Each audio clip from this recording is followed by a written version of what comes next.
Hello and welcome to Groove Design. In this video, we're going to go over 3 different orientations to print with and discuss which one would give you the best for strength and printability. So as you can see, it's the same part in 3 orientations, and we're going to start slicing the first one to discuss. Now that it's sliced, the print itself doesn't need any supports. Due to the type of geometry it has, it could differ with other styles of grooves that you print with.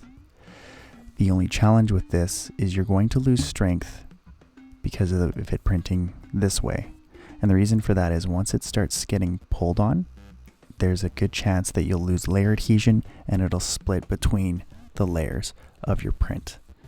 So this is probably not the most ideal print orientation to use, but if you have to use it, it's okay. So we're going to look at the second version now and go from there. As you can see in this version, you're going to be utilizing a lot more material as you're going to need more supports for this style of print. And if you're okay with that, that's fine. The only challenge with this is you might have some issues with your general geometry due to the layer heights, depending on what you use. So you may have problems with it fitting. It is stronger than the first version as the layers are going across this way.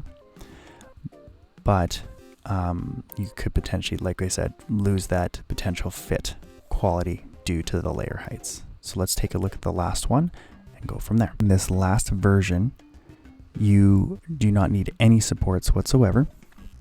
And the great benefit of this one is because of your layer adhesion going across this way, you have the best strength compared for all 3 because it can actually take resistance of force in this direction and also along the other axis this way.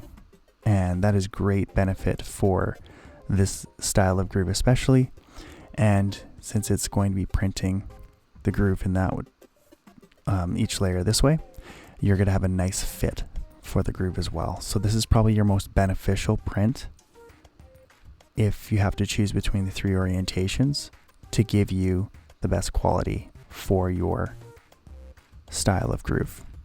Now again, it would depend on the type of groove you're doing and how your part needs to be printed in other versions. So things to think about, and hopefully that is helpful. If you have any questions, please feel free to leave them in the comments. Otherwise, this is Tyler with 3D Printer Store, and I hope you have a great day. Bye.